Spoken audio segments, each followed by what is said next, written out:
Wild life એટલે ખાલી પ્રાણીઓ કે જીરાફ અને ઝીબ્રા અને એલિફન્ટ એવું નહીં, પણ વાઇલ્ડ લાઈફની અંદર સૂક્ષ્મ જીવાણુથી લઈ અને સસ્તન પ્રાણીઓ બધા જ આવી જતા હોય છે. આખી દુનિયામાં 8 પ્રકારના રીંછ છે. એમાં પોલર બેર પણ આવી ગયું અને આપણું જે પાંડા છે, જાયન્ટ પાંડા, એ પણ આવી ગયું. સૌથી પહેલા મારું PhD છે એ ગીરના સિંહો ઉપર કરેલું છે. લોકોની સાથે રહી લોક ભાગીદારીથી સંશોધન કરવાનું શરૂ કર્યું. 2006થી આપણા ગુજરાત રાજ્યના રીંછ છે એ રીંછ ઉપર મેં સંશોધન કર્યું. રીંછ વિશેની સાચી માહિતી લોકો સુધી પોતાના અલગ અલગ માધ્યમથી આપી. અમે લોકોએ રીંછ ઉપર એક નાનકડું ડોક્યુમેન્ટરી ફિલ્મ પણ બનાવ્યું છે અને એ ફિલ્મમાં આપણા અમિતાભ બચ્ચને એમનો મેસેજ આપેલો છે. બાળકો સાથે રહીએ છીએ, બાળકોને રીંછ વિશે સમજાવીએ છીએ, દીપડા વિશે સમજ આપીએ છીએ. આ બધી પુસ્તિકાઓમાં એને કામ કરાવીએ. નમસ્કાર દર્શક મિત્રો, હું છું જીનલ અને આપનું સ્વાગત છે આપના મનપસંદ કાર્યક્રમ ગુડ મોર્નિંગ ગુજરાતમાં. હવે દર્શક મિત્રો, હું એક શબ્દ બોલું, વન્યજીવ અથવા તો વાઇલ્ડ લાઈફ, તો તમારા મનમાં શું આવશે?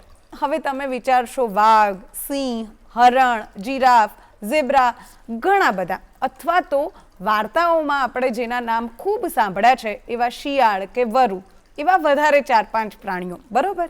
પણ આપણે બધા જાણીએ છીએ કે હવે આ વન્યજીવ સૃષ્ટિ છે ને એ આપણે વિચારીએ છીએ ને એના કરતાં ઘણી વિશાળ છે અને એવા ઘણા બધા સજીવો આપણી આસપાસ છે કે જેના વિશે આપણે જાણતા પણ નથી. કદાચ આપણે જ્યારે અભ્યાસક્રમમાં ભણ્યું હતું, જ્યારે ધોરણ 1 થી 10માં પુસ્તકો આવતા હતા, એમાં 2-4 આપણને સજીવ વર્ગના પ્રાણીઓ એવું કહેવામાં આવતું, જેમાં સજીવ જે હોય એમાં સરીસૃપ હોય, સસ્તન હોય, નિશાચર હોય, એવા ઘણા બધા કેટેગરી હતી, રાઈટ?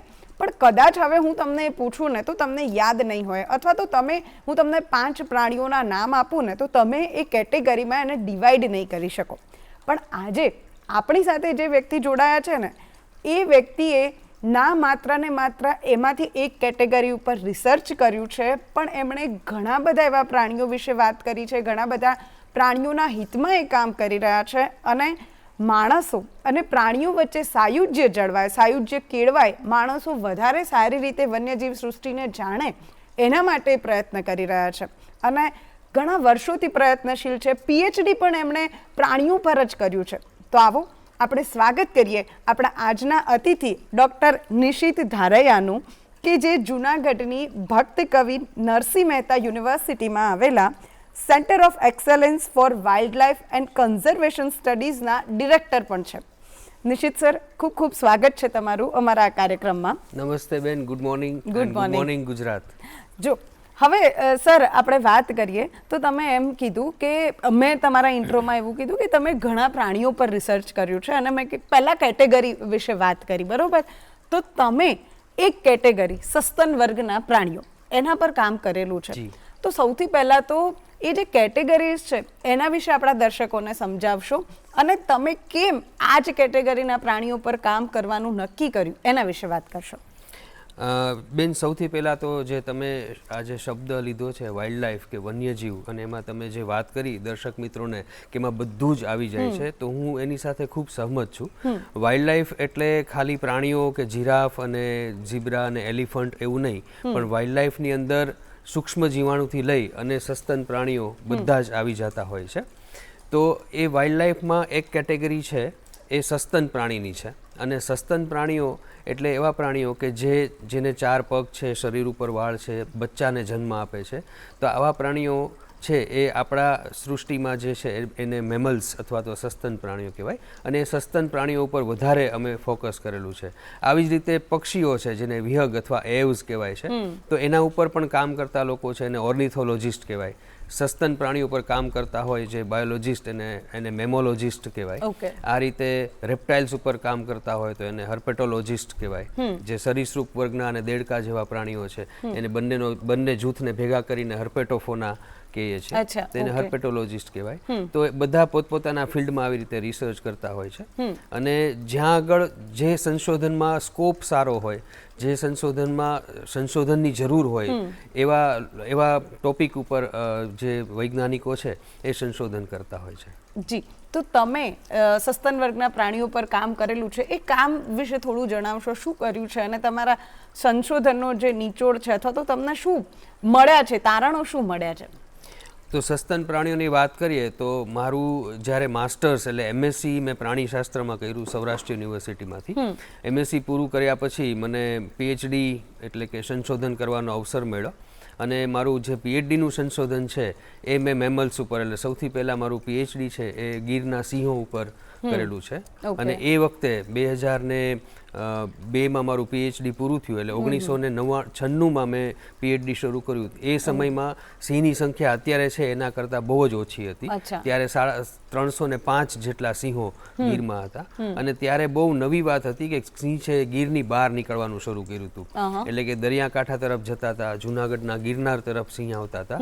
તો આ સિંહો છે ગીરની બહાર કેવી રીતે જાય છે, શું કામ જાય છે અને જો ગીરની બહાર રહે તો ત્યાં એનું બિહેવિયર કેવું છે, એની વર્તણૂક કેવી છે, ગીરના સિંહોથી કેમ અલગ પડે છે અને ત્યાં એનો ખોરાક શું છે, આ બધા પ્રશ્નો ઉપર મારું સંશોધન હતું. એમાં મારું PhD સંશોધન હતું ને પછી મેં PhD મારું પૂરું કર્યું. અને PhD પૂરું કર્યા પછી મારા રસને, મારા વાઇલ્ડ લાઈફ ઉપરના ઇન્ટરેસ્ટને જાળવી રાખવા માટે અને મને ઓપોર્ચ્યુનિટીઝ મળતી ગઈ અને સરકાર તરફથી પણ પ્રોત્સાહન મળતું ગયું, મારી યુનિવર્સિટી તરફથી પણ મને કામ મળતું ગયું અને જે રાષ્ટ્રીય અને આંતરરાષ્ટ્રીય સંસ્થાઓ છે એના તરફથી સહયોગ મળતો રહ્યો અને અમે અમારા કામને આગળ વધાર્યું. એટલે પછી સિંહ પછી મેં દીપડા ઉપર થોડું રિસર્ચ કરેલું છે, સંશોધન કરેલું છે ગીરમાં અને ઉત્તર ગુજરાતમાં. પછી ઉત્તર ગુજરાતના જે નાના સસ્તન પ્રાણીઓ છે, ઘણીવાર કેવું થાય છે જીનલબેન કે લોકો કેરિઝમેટિક એનિમલ જે હોય, મોટા પ્રાણીઓ હોય જેની બહુ વાતો થતી હોય, સિંહ છે, દીપડા છે, વાઘ છે, હાથી છે, એના ઉપર સંશોધન વધારે કરતા હોય, એના ફોટા પણ વધારે પાડતા હોય કારણ કે એ કેરિઝમેટિક છે, એ બધાની આંખે આવે એવા છે, બધાને નજરે ચડે એવા છે. પણ એની પાછળ ઘણા બધા એવા પ્રાણીઓ છે કે જે શાય છે, જંગલમાં સિક્રેટિવ છે, જંગલમાં આપણને બહુ ઓછા જોવા મળે છે, સરળતાથી જોવા પણ નથી મળતા, સરળતાથી એના ઉપર સંશોધન પણ નથી થઈ શકતું અને એનો એવો રોલ ઇકોસિસ્ટમમાં તો દરેક પ્રાણીનો રોલ છે. તો એવા પ્રાણીઓ ઉપર સંશોધન કરવાનો એક મોકો મળ્યો અને ગુજરાત વન વિભાગ સાથે રહી અને ઉત્તર ગુજરાતના જે નાના સસ્તન પ્રાણીઓ છે કે જેના ઉપર કોઈ સંશોધન અથવા જેના વિશે કોઈ માહિતી આપણી પાસે સાયન્ટિફિક માહિતી નહોતી, વૈજ્ઞાનિક માહિતી નહોતી, તો એના ઉપર મેં પછી કામ કર્યું. તો એ બધા નાના સસ્તન પ્રાણીઓમાં છે એ જંગલી બિલાડી છે, પછી રસ્ટી સ્પોટેડ કેટ એટલે કાટવર્ણી ટપકાવાળી બિલાડી છે, પછી હાઈના એટલે ઝરખ છે, પછી જેકાલ્સ એટલે શિયાળ, વરુ, આવા બધા પ્રાણીઓ કે જેનું આપણે નામ સાંભળ્યું છે પણ એની આપણી પાસે સાચી માહિતી અથવા તો એની ઓથેન્ટિક ઇન્ફોર્મેશન આપણી પાસે નથી કે આ પ્રાણીઓ અત્યારે આપણી પાસે કેટલા છે, ક્યાં રહે છે, શું કરે છે, એની માટે પૂરતો ખોરાક છે કે નહીં, એની માટે રહેવાના રહેઠાણો પૂરતા છે કે નહીં, તો એના ઉપર કામ કરવા મળ્યું. અને પછી એ કામ પૂરું કરી અને પછી એવું થયું કે ભાઈ સંશોધન છે એ જો ખાલી પેપર ઉપર રહેશે, ઇંગ્લિશમાં એના રિસર્ચ પેપર લખાશે અને થીસીસ લખાશે તો સંશોધન છે એ લોકો સુધી નહીં પહોંચે. અને લોકો સુધી પહોંચાડવા માટે પછી અમે લોકોની સાથે રહી લોક ભાગીદારીથી સંશોધન કરવાનું શરૂ કર્યું અને પછી ધીમે ધીમે 2006થી આપણા ગુજરાત રાજ્યના રીંછ છે એ રીંછ ઉપર મેં સંશોધન કર્યું. એટલે મેં સસ્તન પ્રાણીઓની આટલી પ્રજાતિ ઉપર મને ઓપોર્ચ્યુનિટી મળી છે કે મને સંશોધન કરવાની તક મળી છે. ઓકે, હવે મારે તમને એ પૂછવું છે કે તમે શિયાળની વાત કરી, વરુની વાત કરી, સિંહ પર તમે રિસર્ચ કર્યું છે, તો હવે બાળપણથી આપણે જે વાર્તાઓ સાંભળતા આવ્યા છે અથવા તો જે વસ્તુઓ સાંભળી છે, જેમ તમે કીધું કે આપણે ખાલી સાંભળ્યું છે, આપણને એમના વિશે ખબર નથી, તો જેમ કે શિયાળની વાત આવે તો દરેક વાર્તામાં આપણે લુચ્ચું શિયાળ, બરોબર, એ જ સાંભળ્યું છે. જેમ કે સિંહની વાત આવે તો બહાદુરી ને એની જ વાતો થતી હોય. દરેક જે પ્રાણી છે એને આપણે એક કેટલીક કહીએ ને કે આ એની ઓળખાણ છે એવું બનાવી દીધું છે. તો એવું કોઈ ફેક્ટ કે એવું કંઈ તમને શિયાળ વિશે કે સિંહ વિશે કે વરુ વિશે એવી કંઈ ખબર પડી કે જ્યારે તમને એવું થયું કે ઓ આ તો જે આપણે વિચાર્યું છે અથવા તો જે આપણે સાંભળતા આવ્યા છીએ એનાથી તો આ તદ્દન અલગ જ છે, કે જેમ કે શિયાળ કે આપણે એવું કહીએ કે લુચ્ચું શિયાળ છે, પણ એવી કોઈ કેરેક્ટરિસ્ટિક છે એની કે ના ના ના એવું તો છે જ નહીં, એવું તમને બીજા કોઈ પ્રાણીમાં બી જોવા મળ્યું હોય તો? એટલે એ જ મેં વાત કરી કે આપણે સિંહને બહાદુર અથવા તો રાજા કહેતા હોઈએ છીએ, વાઘને પણ મોટો હોય છે, એટલે આવા કેરિઝમેટિક એનિમલ છે, એટલે એના કેરેક્ટરિસ્ટિક પણ આપણે એવી રીતે વાર્તાઓમાં અને દંતકથાઓમાં લખાઈ ગયા છે. પણ ખરેખર ઇકોસિસ્ટમ એટલે કે આપણું જે નિવસન તંત્ર છે એમાં એવું નથી. નિવસન તંત્રમાં દરેક પ્રાણીનો પોતાનો રોલ છે. દાખલા તરીકે ઝરખ છે તો ઝરખને કુદરતના સફાઈ કામદાર કહેવાય છે. જો ઝરખ ના હોત તો જે જંગલની અંદર જે ડેડ બોડીઝ પડ્યા રહેતા હોય એનિમલના, એ કોઈ દિવસ સાફ ના થાત. આપને વિચાર આવવો જોઈએ કે ભાઈ આટલા બધા હરણ છે અને આટલા બધા સાબર છે, આટલા બધા સિંહ છે, જંગલમાં તો આટલા બધા પ્રાણીઓ છે, આટલા પક્ષીઓ પણ ઉડતા હોય છે, તો બધાનું જન્મ થાય છે, મૃત્યુ પણ થતું હશે. મૃત્યુ થતું હશે તો જમીન ઉપર એનું ડેડ બોડી પણ પડ્યું હશે, તો એ ત્યાં કેમ વાસ નથી આવતી? એ ક્યાં જતા રહે છે? એનું તો કોઈ દાહ સંસ્કાર નથી થતો, એની દફન વિધિ નથી થતી. તો આ સફાઈ કરવાનું કામ કોણ કરે છે? તો એ આવા ઝરખ જેવા પ્રાણીઓ છે, આપણા ગીધ છે, એને કુદરતના સફાઈ કામદાર એટલે સ્કેવેન્જર્સ કહેવાય છે. તો આ પ્રાણીઓને કારણે એ ટકી રહ્યું છે આપણું આખું નિવસન તંત્ર. તો એમાં એવું આપણી દંતકથાઓમાં લખેલું હશે કે ભાઈ શિયાળ લૂચું છે કે ઝરખ પણ લૂચું છે, પણ એવું એની કોઈ બિહેવિયર એવું નથી કે જેના કારણે એવું હોઈ શકે. અને એ જ અમારો પ્રયાસ અત્યારે છે. અમે જે સેન્ટર શરૂ કર્યું ગુજરાત સરકારના માર્ગદર્શનથી, અમારી યુનિવર્સિટીમાં ગુજરાતનું પહેલું centre of excellence four wild life and conservation studies બન્યું. એ સેન્ટરનો મુખ્ય ઉદ્દેશ જ એ છે કે ભાઈ વન્યજીવનની સાચી માહિતી, સચોટ માહિતી અને લોકો સુધી પહોંચે એવા શબ્દોમાં એ માહિતી છે એ લોકો સુધી પહોંચાડીએ. એટલે વન્યજીવ ઉપરના જે ખોટા અભિગમ છે, એની જે ખોટી માહિતી છે, અથવા તો જે એવી લોકવાયકાઓ છે કે જેના કારણે આપણને એના વિશે, જેને મિથ કહેવાય, એ મિથથી આપણે લોકોને બહાર લઈ જઈ શકીએ અને લોકો સુધી સાચી માહિતી પહોંચાડી અને લોકોને જ સાથે લઈ અને સ્થાનિક લોકોને સાથે લઈ અને એનું સંરક્ષણ કરીએ આપણે. તો અત્યારે તમે મિથની વાત કરી, તો એવા 2-3 વસ્તુઓ તમે કહી શકો કે જે જંગલ વિશે અથવા તો જંગલના પ્રાણીઓ અથવા તો ત્યાં રહેતા જીવો વિશે ખૂબ પ્રચલિત છે પણ સત્ય એનાથી સાવ અલગ છે, કે એવી 2-3 વસ્તુઓ? એક વસ્તુ તો આપણે લગભગ બધા જ જાણતા હશું કે લોકો એમ કહે છે કે સાપ છે એ દૂધ પીવે છે, બરાબર, અથવા તો સાપ છે એ મદારીની મોરલી સાંભળી અને ડાન્સ કરે છે. પણ હકીકતમાં સાપને કાન જ નથી હોતા, એને બાહ્ય કર્ણ જ નથી હોતા. એટલે સાપ સાંભળતા નથી, પણ એ જમીનમાં જે થડકારો થાય એ ધ્રુજારીથી એ લોકો સ્પંદન અનુભવી અને સેન્સ કરતા હોય છે. અને સાપનો ખોરાક છે એ દેડકા છે, નાના મોટા કીડા મકોડા છે, ગરોળી છે, એટલે દૂધ પીને પોતાનું પેટ ભરતા નથી. તો આ બે એવી મિથ છે કે જે આપણે હંમેશા સાંભળતા આવ્યા છે. આપણને મદારી દ્વારા પણ ખોટી માહિતી મળતી હોય છે, આપણને અમુક ચોપડીઓમાં પણ ખોટું લખ્યું હોય છે, અને અમુક ટીવી ફિલ્મમાં અને સિરિયલમાં પણ એ લોકો ઇન્ટરેસ્ટ મેન્ટેન કરવા માટે આવું કહેતા હોય છે. પણ હકીકતમાં વાઇલ્ડમાં એ વાત છે એ સાચી નથી. એવી જ રીતે બીજું એક નાનું પ્રાણી છે વણિયર, જેને સિવેટ કેટ કહેવાય છે. અને સિવેટ છે એ ઘણા બધા ગામડામાં અમે લોકો ફર્યા ત્યારે એને જોઈને લોકો ડરી જાય છે અને એમ કહે છે કે આ ખૂબ જ ઝેરી છે અને આ આપણને બટકું ભરે તો મરી જાય. એ આપણી ગાય કે ભેંસ છે એ પ્રેગ્નન્ટ હોય તો એના અંદર પેટમાં જઈ અને એના બચ્ચાને ખાઈ જતું હોય છે. હવે એકચ્યુઅલી સિવેટ છે એ ફ્રુગીવોરસ છે, એ ફ્રૂટ ખાય છે અને એ આવું કંઈમાં હોતું જ નથી. એવું જ રીંછનું છે કે રીંછ છે એને માણસ ઉપર હુમલો કરીને માણસને ખાય છે, પણ રીંછનો ખોરાક માણસ છે જ નહીં, એટલે રીંછ ફ્લેશી મીટ ખાતું જ નથી. રીંછ છે એ પણ ફળ ફળાદીને કીડા મકોડા ખાતું હોય છે. તો આવી ઘણી બધી મિથ છે, ઘણા બધા પ્રાણીઓ વિશે એવી મિથ આપણામાં પ્રવર્તી હોય છે જે આગળ છે ચલી હતી છે અને પછી આપણે એને એનહાન્સ કરતા જઈએ અને એના કારણે ઘણીવાર આપણે ગામના લોકો સિવેટને જોઈને આ મિથના કારણે મારી નાખતા હોય છે, એ રીતે સાપને પણ મારી નાખતા હોય છે. તો આ મિથ બધી દૂર થાય, લોકો સુધી સાચી અને વૈજ્ઞાનિક માહિતી મળી રહે અને એમને સમજાય એવી ભાષામાં મળી રહે, એ અમારો પ્રયાસ આ સેન્ટર દ્વારા છે. ઓકે, હવે આ તો તમે સેન્ટરની વાત કરી, પણ બીજું મારે એક પૂછવું છે કે તમારો એક પ્રોજેક્ટ છે આત્મવત સર્વભૂતેષુ. તો આ પ્રોજેક્ટ વિશે વાત કરો અને આનો મતલબ શું થાય પહેલા તો એ દર્શકોને કહેશો. ચોક્કસ. આત્મવત સર્વભૂતેષુ એ ગીતાનો શ્લોક છે, ભગવદ્ ગીતામાં ભગવાન કૃષ્ણએ કીધેલું છે. અને આત્મવત સર્વભૂતેષુનો મતલબ એવો થાય છે કે સૃષ્ટિમાં જે પણ જીવ છે એ બધા સરખા છે. એટલે હું પણ એમાંનો એક છું અને તમે પણ એમાંના એક છો અને સિંહ પણ એમાંનો એક છે. તો આત્મવત સર્વભૂતેષુ એ અમારો એક મલ્ટી ડાયમેન્શનલ પ્રોજેક્ટ છે અને એનું જે મોડેલ છે એ મોડેલ અમે ક્રોસ સેક્ટર કોલાબરેશનથી બનાવેલું છે. એટલે લોકોની સાથે રહી, લોકોના સમાજના દરેક સેક્ટરમાંથી માણસોને લઈ અને રીંછનું સંવર્ધન અને સંરક્ષણ કરવાનો આ પ્રોજેક્ટ છે. એટલે આત્મવત સર્વભૂતેષુ પ્રોજેક્ટની અમારી વેબસાઇટ પણ છે. આપ ગૂગલ ઉપર આત્મવત સર્વભૂતેષુ લખશો અથવા તો સ્લોથ બેર લખશો તો આપને પ્રોજેક્ટની વેબસાઇટ પણ જોવા મળશે. આ પ્રોજેક્ટની અંદર અમે સંરક્ષણ અને સંવર્ધન બંને કામ કરીએ છીએ અને એવું કન્ઝર્વેશન કરવું છે જેને અમે સાયન્સ બેઝડ કન્ઝર્વેશન એવું નામ આપ્યું છે. એટલે કન્ઝર્વેશનમાં જો સાયન્સ ભળે એટલે કન્ઝર્વેશન આપણું છે એ સાયન્ટિફિક રીતે થાય, વૈજ્ઞાનિક ઢબે થાય તો એ કન્ઝર્વેશન લોંગ લાસ્ટિંગ રહેશે, એ લાંબા સમય સુધી ટકી શકશે. આપણા જે પ્રયાસ છે એ આપણી ભાવિ પેઢીને પણ એ પ્રયાસનો લાભ મળશે.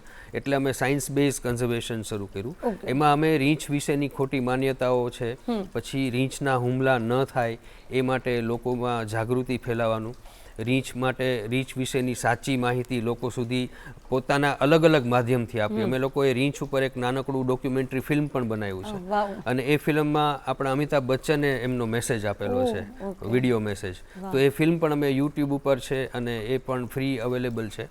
પછી અમે નાની નાની પુસ્તિકા બનાવી છે નાના બાળકો માટે અને ટુરિસ્ટ માટે અને મોટા લોકો માટે કે જેમાં રીંછ વિશેની સાચી માહિતી હોય.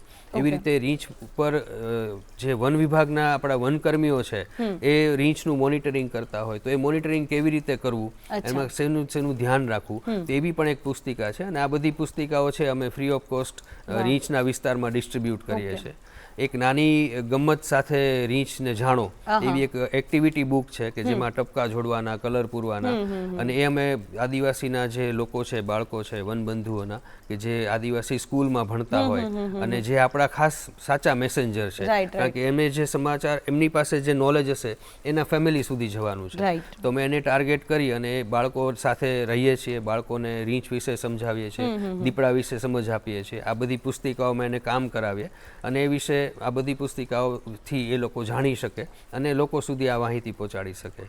પછી અમે પોસ્ટર્સ બનાવ્યા છે, પછી એનિમેશન ફિલ્મ બનાવ્યું છે અને આવી વસ્તુઓ છે. મતલબ આ બધા માધ્યમથી અમે લોકો સુધી સાચી માહિતી પહોંચાડવાનો પ્રયત્ન કરી રહ્યા છીએ. હવે કન્ઝર્વેશન શબ્દ કદાચ આપણે બધાએ સાંભળ્યો હશે, પણ તમે હમણાં એવું કીધું કે સાયન્સ બેઝડ કન્ઝર્વેશન, તો તમે એવી કોઈ ટેકનિક યુઝ કરો છો કે શું કરો છો કે જેને તમે એવું કહો છો કે આ સાયન્સ બેઝડ કન્ઝર્વેશન છે? ખૂબ જ સરસ પ્રશ્ન છે.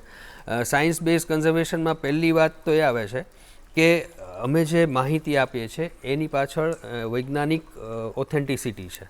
એટલે દાખલા તરીકે આપણે કહીએ કે લોકોને કે ભાઈ રીંછ માણસ નથી ખાતા, તો એ માણસો નહીં સમજે, એને તમારે પ્રૂવ કરીને દેખાડવું પડશે.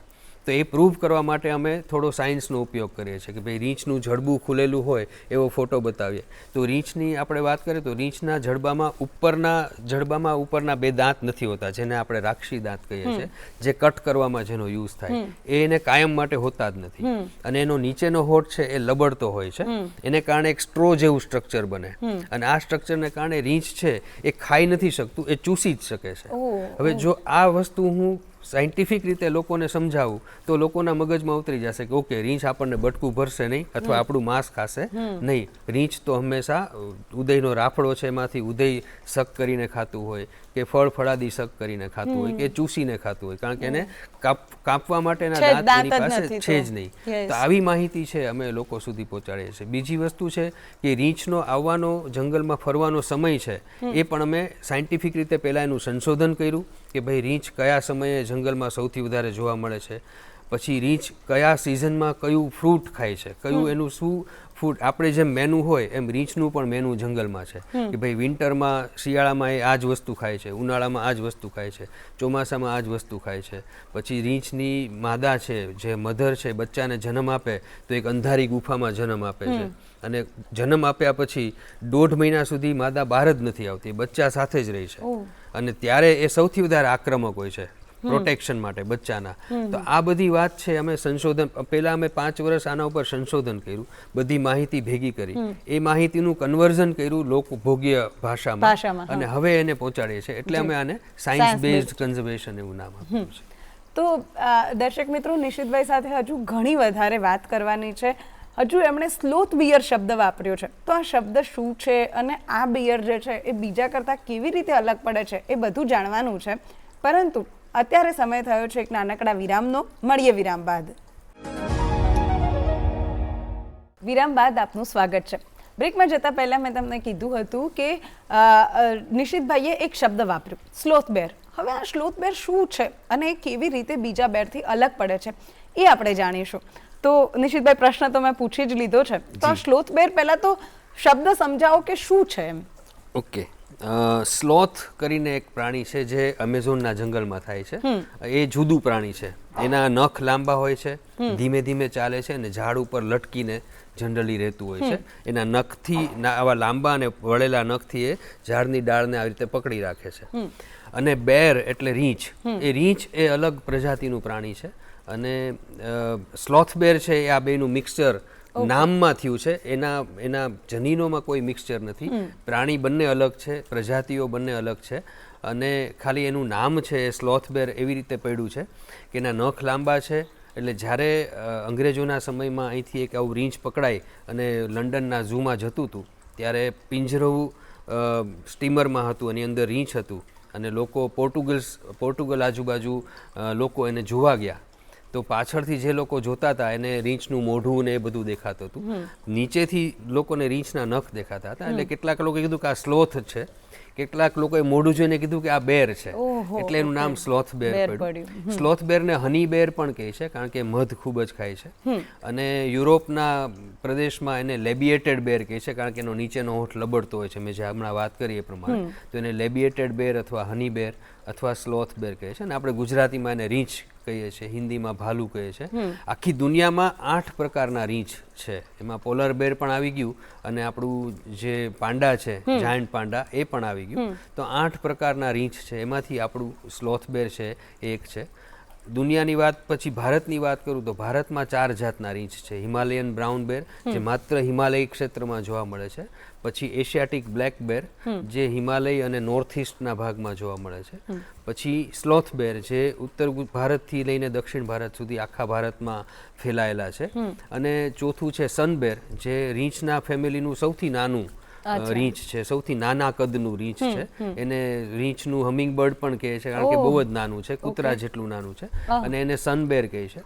અને સનબેર છે નોર્થ ઇસ્ટ ઇન્ડિયા આજુબાજુમાં, એટલે કે અરુણાચલ પ્રદેશ છે, મેઘાલય છે, નાગાલેન્ડ છે, ત્યાં સનબેર છે. તો ઇન્ડિયામાં 4 જાતના રીંછ છે. આપણા ગુજરાતમાં ખાલી જે રીંછ મળે છે એ આપણું સ્લોથ બેર છે. ઓકે, તો હવે બીજું એક તમે રિસર્ચ કર્યું છે કે સ્લોથ બેર અને હ્યુમન આ બંને વચ્ચેના કોન્ફ્લિક્ટ જે છે એનું સોલ્યુશન કેવી રીતે આવે અને વર્ષોથી શું થઈ રહ્યું છે, આ કોન્ફ્લિક્ટ કેવી રીતે સર્જાઈ રહ્યું છે, તો એના વિશે વાત કરો કે શું પ્રોબ્લેમ શું છે એમ. ઓકે, એટલે અમારો જે પ્રોજેક્ટ છે આત્મવત સર્વભૂતેષુ, એનો મૂળ હેતુ, એનો ગોલ જ એ છે કે રીંછના હુમલા ઘટાડવા અને માણસોમાં રીંછ માટેની સહાનુભૂતિ વધારવી.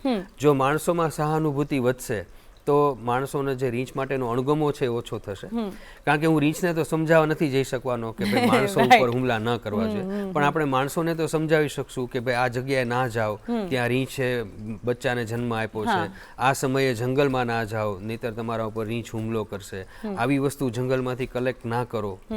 તો એ અમારો પ્રોજેક્ટ છે કે ભાઈ અમે રીંછ માટે આ કામ કરીએ અને એનાથી આપણું અલ્ટિમેટ ગોલ એ છે કે ભાઈ રીંછના હુમલા છે એ ઓછા થાય. અત્યારે આપણે ભારતભરની વાત કરીએ તો વર્ષે લગભગ 250 માણસો ઉપર રીંછના અટેક થાય છે.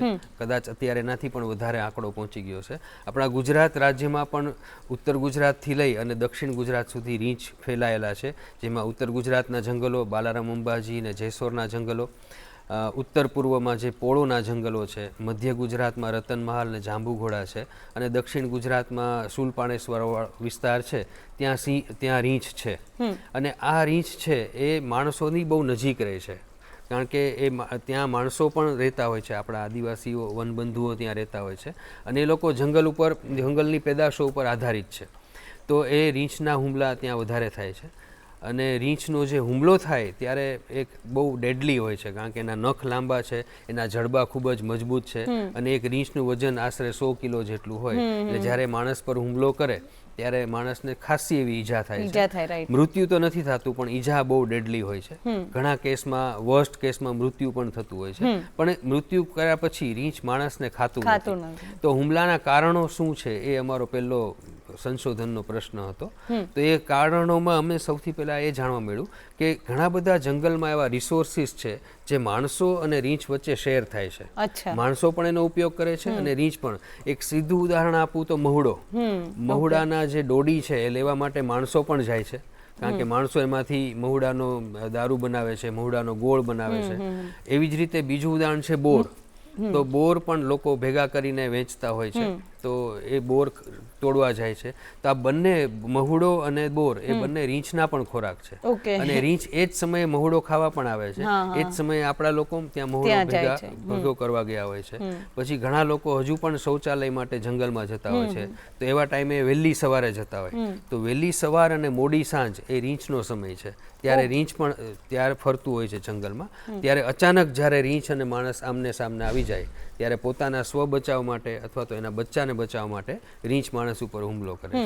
તો હવે જો આપણે ખાલી એટલું જ ધ્યાન રાખવાનું લોકોને કહીએ કે ભાઈ રીંછનો સમય છે સવારે 7-8 વાગ્યા સુધી છે, તમે 9 વાગ્યા પછી જંગલમાં જાઓ અને 4 વાગ્યા પહેલા જંગલમાંથી આવતા રહ્યો, તો આ લોકોનો આમનો સામનો જ નહીં થાય, અને તો આપણે ઘણા બધા હુમલાઓ ઘટાડી શકીશું. બીજું, અવાજથી રીંછ એલર્ટ થઈ જાય છે. એટલે જો આપણે જંગલમાં જતી વખતે અવાજ કરીએ, 5-6 જણા ભેગા જઈ વાતો કરતા કરતા જઈએ, રેડિયો વગાડતા વગાડતા જઈએ, અથવા પથરા ઉપર લાકડી ઠપકારતા જઈએ, તો આ અવાજથી રીંછ છે આપણા રસ્તામાં આવશે નહીં. એને ખબર પડશે કે અહીંયા કંઈક છે, એટલે રીંછ પોતાનો રસ્તો બદલાવશે. તો આવા અમુક જે ઉપાયો છે એ ઉપાયો સૂચવીએ તો એનાથી રીંછના હુમલા ઘટી શકશે. અને આ છેલ્લા અમે આત્મવત સર્વભૂતેષુ છે એ 2019માં શરૂ કર્યો ગુજરાત વન વિભાગની સાથે, અને વડોદરા જે વન્ય પ્રાણી વિભાગ છે વન વિભાગનું, એની સાથે રહીને અમે 2019માં આ પ્રોજેક્ટ શરૂ કર્યો. અને અમે લોકોએ લોકો સાથે અને લોકો સુધી પહોંચીને કામ કરવાનું શરૂ કર્યું. આજે 2026 છે, અને મને કહેતા ખૂબ આનંદ થાય છે કે 2019ના સમયમાં જે રીંછના હુમલાની સંખ્યા હતી ગુજરાતમાં, એના કરતાં આજે રીંછના હુમલાની સંખ્યા ઘણી બધી ઓછી થઈ ગઈ છે. તો લોકોમાં જાગૃતિ પણ આવી છે, લોકો રીંછને પસંદ પણ કરવા માંડ્યા છે, એનું અપ્રિશિએશન રેશિયો પણ વધ્યો છે, લોકોના સેન્ટિમેન્ટ્સ પણ રીંછ માટે વધ્યા છે. અને એના કારણે ઓવરઓલ રીંછ ઉપર સંશોધનના કારણે અને રીંછના સંરક્ષણના કારણે લોકોમાં, અને લોકો અને રીંછ સાથે રહી શકે, સહઅસ્તિત્વની ભાવના કેળવાઈ શકે, એ પણ શરૂ થઈ ગયું. ઘણા અંશે સક્સેસફુલ છે. ઓકે, હવે આપણે વાત કરીએ કે તમે એવું કીધું, તમે ઘણું બધું સંશોધન કર્યું છે, તો તમે જંગલોમાં પણ ખૂબ ફર્યા હશો. અને જંગલોમાં ફરવું એટલે સામાન્ય માણસ માટે એવું હોય કે ભાઈ જંગલનું નામ આવે ને તો એમ થાય કે કોઈ ગાઈડને લઈને જઈએ અથવા તો કોઈ એવા વ્યક્તિને લઈને જઈએ જે એનો જાણકાર હોય. બરાબર. તો તમે ઘણું બધું ફિલ્ડ વર્ક કર્યું હશે, તો તમારો એવો કોઈ અનુભવ અથવા તો તમને એવું હોય કે જ્યારે શરૂઆતમાં તમે ફિલ્ડ વર્ક કરવાનું શરૂ કર્યું પણ સમય જતાં સમજણ આવી, અથવા તો તમને ખબર પડી કે આવું કરીશું તો આ પ્રિકોશન સ્વરૂપે આપણે કરી શકીશું, તો એવા કોઈ અનુભવ, એવા કોઈ કિસ્સાઓ હોય તો એ દર્શકોને જણાવશો. ચોક્કસ. જંગલમાં કામ કરવું અને જંગલમાં ફરવું એ બંનેમાં મિત્રો ખૂબ જ ફેર છે. જંગલમાં કામ કરીને જંગલ વિશે ભણવું, એમાં સંશોધન આવે છે, અને એમાં ઘણું બધું આપણે વાંચીને જવું પડે છે, ઘણું બધું આપણે બહારથી શીખતા હોય છે. તો મારો એક એવો સંદેશો પણ ખરો કે મેં જ્યારે કામ કરવાનું શરૂ કર્યું તો હું બધી ચોપડી વાંચીને જતો કે હું આમ કરીશ, સિંહને જોઈને હું આવું કરીશ, અને હું આવી રીતે સિંહને જંગલમાં ગોતીશ. પણ ઘણીવાર આ બધું ખોટું પડતું, આ બધું થિયોરિટિકલ નોલેજ ઘણીવાર ખોટું પડતું. તો મારો સૌથી સારો અને સૌથી બધા સાથે શેર કરવા જેવો અનુભવ એ છે કે જ્યારે જંગલમાં જાઓ છો ત્યારે જંગલમાં રહેતા માણસો છે એની પાસેથી શીખો. હંમેશા આ કામ છે વાઇલ્ડ લાઈફ એ 2-વે સ્ટ્રીટ છે. તમે લોકો પાસેથી શીખો, સ્થાનિક લોકો પાસેથી જાણો, અને એને પછી તમે વૈજ્ઞાનિક રીતે અપનાવો, તો એનાથી સારું સંશોધન પણ થશે, અને લોકોમાં જે જ્ઞાન રહેલું છે, જે આપણું એને આપણે ફર્સ્ટ હેન્ડ નોલેજ કહીએ છીએ, તો એ જ્ઞાન છે એ પણ આપણને મળી શકે છે. તો અહીંથી સિંહ ક્યારે ગયો છે એ મને ખબર પડે, હું ખાલી પગલાં જોઉં, પણ મારી સાથે જે ત્યાંનો માણસ હોય, ગીરનો માણસ, એ મને એમ કે આ હમણાં જ ગયો છે, હજુ 15 મિનિટ થઈ છે, કલાક પહેલાના પગલાં છે, આ સિંહનું હગાર પડી છે, તો આ કદાચ કાલ રાત્રે એને વિષ્ટા કરેલી છે. આવું જ ઉત્તર ગુજરાતના જંગલોના જે સ્થાનિક લોકો છે એની પાસે આવું જ રીંછ માટેનું કે બીજા બધા પ્રાણીનું નોલેજ છે. તો આ ફર્સ્ટ હેન્ડ નોલેજ જે છે એનાથી સંશોધકોને ખૂબ જ ફાયદો થાય છે. અને આ નોલેજ એવું છે કે જેને આપણે ઇન્ડિયન નોલેજ સિસ્ટમ સાથે પણ સરખાવી શકીએ. અત્યારે જે ભારતીય જ્ઞાન પરંપરા છે, તો આ ભારતીય જ્ઞાન પરંપરાનો સંગ્રહ પણ થવો જોઈએ, આનું ડોક્યુમેન્ટેશન પણ થવું જોઈએ, જેથી આવતી પેઢીને આ વસ્તુ કામ લાગશે. નહીંતર આ લોકો જતા રહેશે, એની સાથે સાથે આ જ્ઞાન પણ જતું રહેવાનું છે. તો એક મારો આ અનુભવ છે. બીજા પ્રાણીઓ સાથે તો ઘણા બધા અનુભવ છે કે ભાઈ જંગલમાં જતા હોય અને અચાનક સામેથી એનિમલ આવી ગયું હોય અને આપણે શું કરવું એ ખબર ના પડે. અમે લોકો ઘણીવાર જંગલમાં ઉનાળા દરમિયાન ખૂબ જ ગરમી હોય એટલે સ્લીપિંગ બેગ બહાર રાખીને બહાર સૂતા હોય અને સામેથી રીંછ આવતી હોય, માદા રીંછ, અને અચાનક આપણી ઊંઘ ઉડી જાય. એના ઉપર ટોર્ચ જ્યારે બત્તી કરીએ, ટોર્ચ કરીએ, ત્યારે આપણને જોઈને બે પગે ઊભું થઈ જાય, પછી દોડીને ભાગી જાય, આપણે અવાજ કરવો પડે. તો આવા પણ અનુભવો થયા છે જ્યારે હું મારી ટીમ સાથે જેસોરના જંગલોમાં હતો. તો આવા ઘણા અનુભવો છે. એવો કોઈ કિસ્સો ખરો કે તમે ગયા હોવ ને તમને આમ ડર લાગી ગયો હોય કે ઓ બાપરે હવે શું થશે, એવો કોઈ કે જે તમને હંમેશા યાદ રહેશે? આ જ કિસ્સો મેં જે હમણાં વાત કરી કે અમે લોકો 4 જણાની ટીમ હતી અને જેસોરમાં અમે આખો દિવસ કામ કરી અને રાત્રે ઉનાળો હતો, જૂન મહિનો હતો, તો રાત્રે અમે બહાર સૂતા હતા અમારી સ્લીપિંગ બેગ રાખીને, અને સામેથી બચ્ચા સાથે એક રીંછ આવી ગઈ અને બરાબર એ જ સમયે મારી ઊંઘ ઉડી ગઈ. અને મારી ઊંઘ ઉડી એટલે મેં પાણી પીવા માટે મેં ઊંચું જોયું ને સામે મને એમ કંઈક કાળું કાળું આમ હલતું એવું લાગ્યું. અને પછી તરત ટોર્ચ મારીને જોયું તો રીંછ બહુ જ નજીક આવી ગયું. તો મેં તરત બધાને જગાડ્યા, અમે લોકોએ અવાજ કર્યો અને રીંછ આમ બે પગે ઊભું થઈ અને પોતાનો રસ્તો બદલાવીને જતું રહ્યું. અચ્છા, એટલે એવું કે આપણે જ્યાં સુધી એમને વાર ના કરે ત્યાં સુધી આપણને નથી કરતા. એટલે આ અનુભવથી અને આનાથી એક બીજું ઉદાહરણ, આ જે એક્સપિરિયન્સ છે એનાથી એક બીજો મેસેજ પણ આપણે આપી શકીએ કે આટલું બધું નજીક રીચ હોવા છતાં અમે 4 જણા હતા, 4માંથી કોઈના ઉપર એને હુમલો નથી કર્યો, હુમલાનો પ્રયાસ પણ નથી કર્યો. એટલે જો આપણે એને સેફ પાસે જ આપી દઈએ, આપણે એને અવાજ કરીને એલર્ટ કરી દઈએ, તો એનિમલ છે, વાઇલ્ડ લાઈફ કોઈ પણ હોય, રીંછ હોય કે દીપડો હોય કે સિંહ હોય કે કોઈ પણ પ્રાણી હોય, એ ઓટોમેટિક પોતાનો રસ્તો બદલાવીને જતું રહેશે અને આપણા ઉપર હુમલો નહીં જ કરે. માણસો ઉપર હુમલો કરતું જનરલી નથી કરતું હોતું. તો આ રીતે એલર્ટ થવાની પણ આપણે જરૂર હોય છે. હવે જો કોઈ વ્યક્તિ હોય જેને જંગલની મુલાકાત લેવાનો શોખ હોય અથવા તો જંગલમાં ફરવા જવાનું, સંશોધન કે અભ્યાસ કંઈ જ નહીં, ખાલી એને જંગલમાં જવું ગમતું હોય, તો એવા કયા પ્રિકોશન્સ રાખવા જોઈએ એને, અથવા તો તમે શું ટિપ્સ આપશો જો કોઈ વ્યક્તિને જંગલ ભ્રમણ કરવું હોય તો? જો જંગલ ભ્રમણ કરવું હોય તો જે જંગલમાં જવું છે એ જંગલ વિશેની પહેલાં માહિતી, એની પુસ્તિકા છે, એની વેબસાઇટ છે, એ માહિતી જોઈ લો. એનું ક્લાઇમેટ કન્ડિશન કેવી છે, ત્યાં શું ખ્યાલ રાખવા જેવું છે. કારણ કે હમણાં ગુજરાતના આપણા જંગલો ડ્રાય છે, પણ જો આપણે સાઉથ ઇન્ડિયા કે નોર્થ ઇન્ડિયાના જંગલમાં જઈએ તો ત્યાં વેટ જંગલ છે.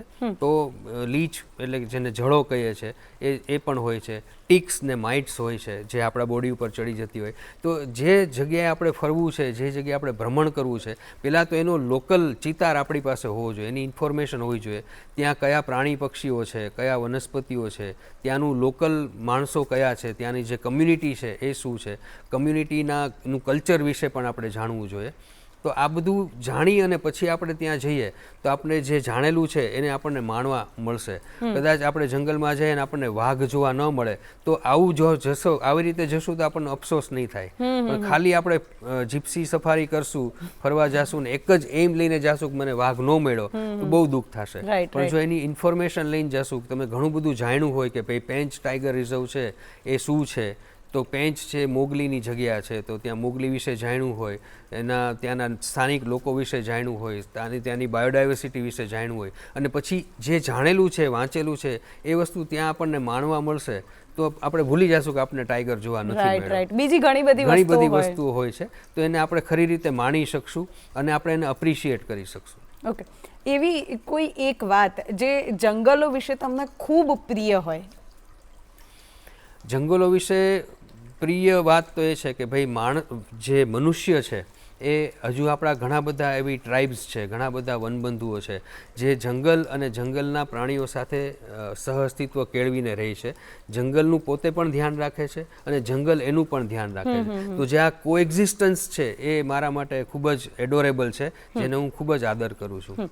ઓકે, હવે વાત કરીએ કે તમારું જે સેન્ટર ફોર એક્સેલન્સ છે તો એમાં કેવા કેવા પ્રકારના કોર્સીસ થાય છે? કારણ કે જનરલી જો વાઇલ્ડ લાઈફની વાત આવે તો લોકોને ફોટોગ્રાફી યાદ આવે અથવા તો 4-5 પ્રાણીઓ યાદ આવે. હજુ કરિયર પર્સપેક્ટિવથી લોકો એટલું વધારે જોતા નથી. તો આ જે સેન્ટર છે એમાં કયા કયા કોર્સ ચાલે છે, અને એના સિવાય પણ જો કોઈને વન્ય પ્રાણી શાસ્ત્રમાં આગળ વધવું હોય તો કેવી રીતે એ વધી શકે છે, અને ફ્યુચરમાં કઈ કઈ પોસ્ટ એને મળી શકે જોબ માટે, એના વિશે વાત કરશો? ચોક્કસ.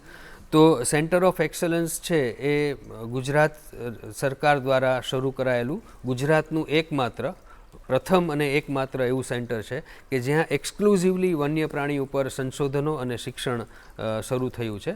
2023થી ભક્ત કવિ નરસિંહ મહેતા યુનિવર્સિટી ખાતે ગુજરાત સરકાર દ્વારા આ સેન્ટર શરૂ કરવામાં આવ્યું, અને અત્યારે ત્યાં અલગ અલગ સંશોધનો ચાલુ છે. અમારા સેન્ટર ઉપર અત્યારે રીંછ ઉપરાંત દીપડા ઉપર, પછી ગિરનારની વનસ્પતિ ઉપર, પછી આપણા સૌરાષ્ટ્રના ગ્રાસલેન્ડ અને દ્વારકાના દરિયાકાંઠે જે સમુદ્રી કાચબા છે એના ઉપર અત્યારે સંશોધનો ચાલી રહ્યા છે. એક વલ્ચર એટલે ગીધ ઉપર પણ સંશોધનો અમારે ત્યાં ચાલી રહ્યા છે. અને આ વર્ષથી અમે 3 અભ્યાસક્રમ શરૂ કરીએ છીએ. PhD in wild life sciences, જે ગુજરાતમાં ક્યાંય નથી થતું. એટલે ગુજરાતના દીકરા દીકરીને જો વાઇલ્ડ લાઈફમાં ભણવું હોય, માસ્ટર્સ MSc કરવું હોય કે વાઇલ્ડ લાઈફમાં PhD કરવું હોય, તો આપણા ગુજરાતના દીકરા દીકરીને બહાર જવું પડતું હતું, દહેરાદૂન જવું પડતું હતું, દક્ષિણ ભારતમાં જવું પડતું હતું. પણ હવે આપણે ઘર આંગણે જૂનાગઢમાં જ આ સેન્ટરમાં MSc વાઇલ્ડ લાઈફ શરૂ કરવા જઈ રહ્યા છે. PhD વાઇલ્ડ લાઈફ આપણે શરૂ કરી દીધું છે. અને એક બીજો અભ્યાસક્રમ ખાસ અમે શરૂ કરીએ છીએ, જે 3 મહિનાનો અભ્યાસક્રમ છે, જે પણ ગુજરાત સરકાર દ્વારા આપણને મળેલો છે, શરૂ કરવામાં આવશે. અને એ અભ્યાસક્રમ છે એ સર્ટિફાઈડ ફિલ્ડ નેચરાલિસ્ટ કોર્સ છે, જેનાથી જોબની તકો બહુ બધી છે. કારણ કે અત્યારે ઘણા બધા જંગલમાં રિસોર્ટ્સ હોય છે, ઘણી બધી હોટલ હોય છે, અને એ લોકો સફારી કરાવતા હોય છે, તો એ લોકોને ફિલ્ડ ગાઈડની જરૂર પડે છે. તો આ ગાઈડ માટેના કોઈ સર્ટિફાઈડ એવા કોર્સિસ છે જ નહીં. તો અમે લોકો ખાલી 3 મહિના માટે સર્ટિફાઈડ ફિલ્ડ નેચરાલિસ્ટનો અભ્યાસક્રમ શરૂ કરવા જઈ રહ્યા છે. અને એની એલિજિબિલિટી છે 12 pass.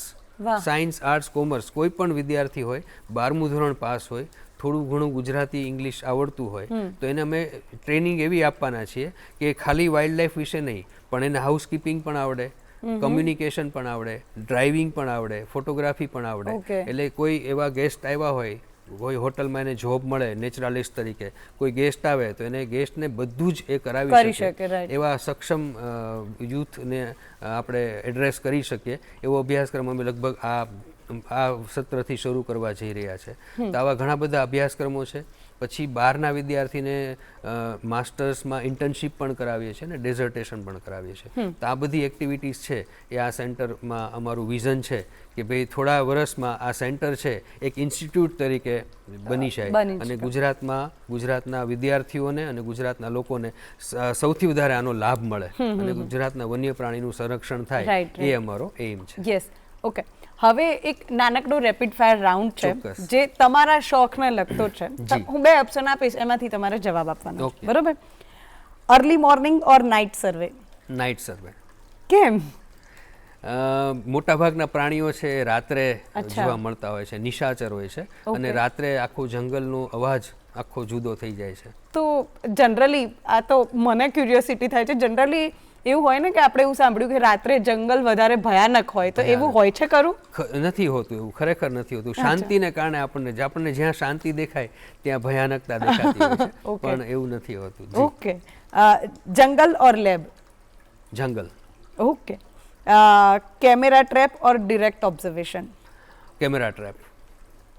Favourite animal sloth bear સિવાય? એના સિવાય? Okay. Leopard. Okay. conservation or research? Both. Oh. Bear or big cats? Bears. Okay.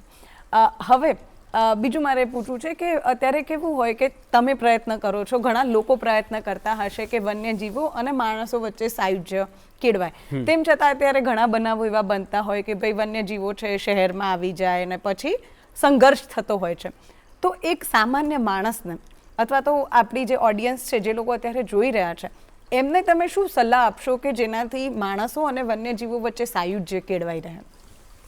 એક તો વન્યજીવ વિશેની સાચી માહિતી મેળવવી, જો ના હોય તો ક્યાંથી મળે છે એ જાણી અને સાચી માહિતી મેળવવી જોઈએ.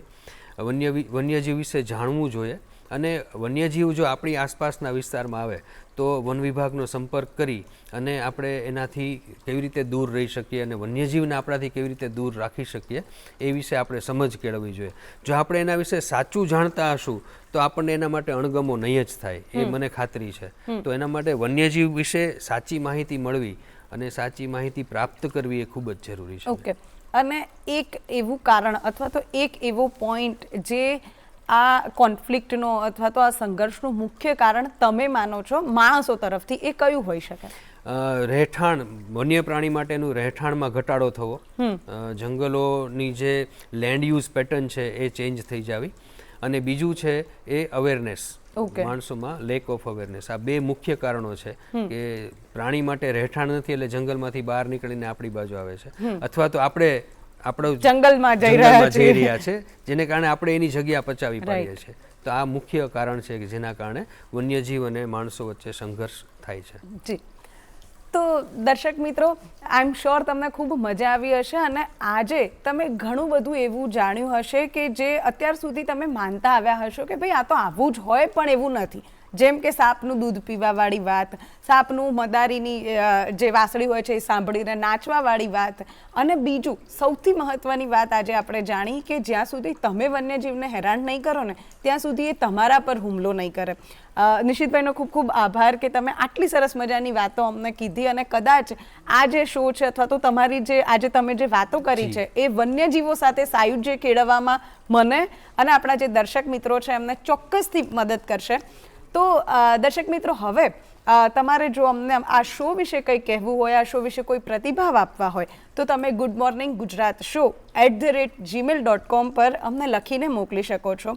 અને આ જે શો છે એ ડીડી ન્યૂઝ ગુજરાતીની યુટ્યુબ ચેનલ પર પણ પ્રસારિત થાય છે, તો તમે ત્યાં પણ એની લિંક દ્વારા એને જોઈ શકો છો. અને હવે આટલો સરસ મજાનો શો હતો તો જતાં જતાં એક સુંદર મજાનું પ્રભાતિયું વૈષ્ણવજન તો તેને રે કહીએ એ સાંભળીશું અને આવતીકાલે ફરીથી નવા અતિથિ સાથે મળીશું. ત્યાં સુધી રજા આપશો. નમસ્કાર. વૈષ્ણવજન તો તેને રે કહીએ જે પીડ પરાઈ જાણે રે. વૈષ્ણવજન તો તેને રે કહીએ જે પીડ પરાઈ દુઃખે ઉપકાર કરે તો પર દુઃખે ઉપકાર કરે તો મન અભિમાન નાણે રે. વૈષ્ણવજન તો તેને રે કહીએ જે પીડ પરાઈ જાણે. વૈષ્ણવજન તો તેને રે કહીએ.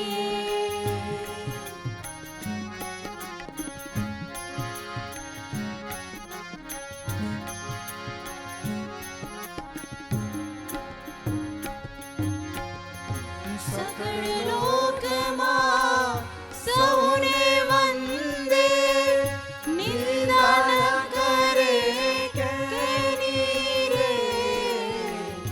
વાચ કાચ મન નિશ્ચળ રાખે, વાચ કાચ મન નિશ્ચળ રાખે. ધન ધન જનની તેની રે. વૈષ્ણવજન તો તેને કહીએ જે પીડ પરાઈ જાણે રે. વૈષ્ણવજન તો તેને કહીએ.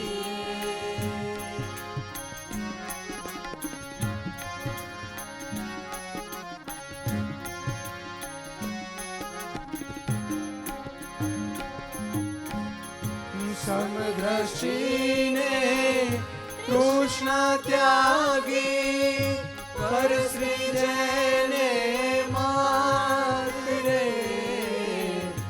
જીવવા થકી સત્ય ન બોલે, જીવવા થકી સત્ય ન બોલો વરધન નવ જાને હાથ રે વૈષ્ણવજન તો તેને રે કહીએ જે પીડ પરાઈ જાણે રે વૈષ્ણવજન તો તેને રે કહીએ.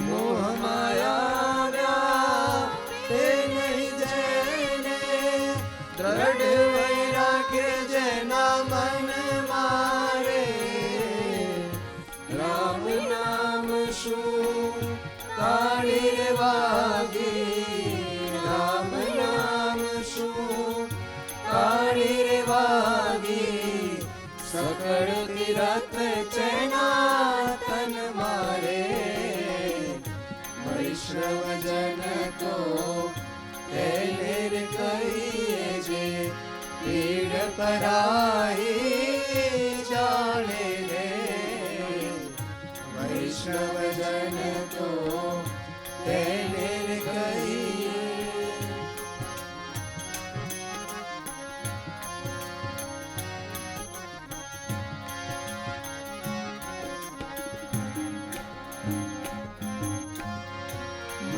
લોભીને કપટ રહિત છે કામ ક્રોધ નિવાર્યા રે મળે નરસૈયો તેનું દર્શન કરતા મળે નરસૈયો તેનું દર્શન કરતા ગુણઈ કો તેરા તાર્યા રે વૈષ્ણવજન તો તેને કહીએ જે પીડ પરાઈ જાણે રે વૈષ્ણવજન તો તેને કહીએ જે પીડ પરાઈ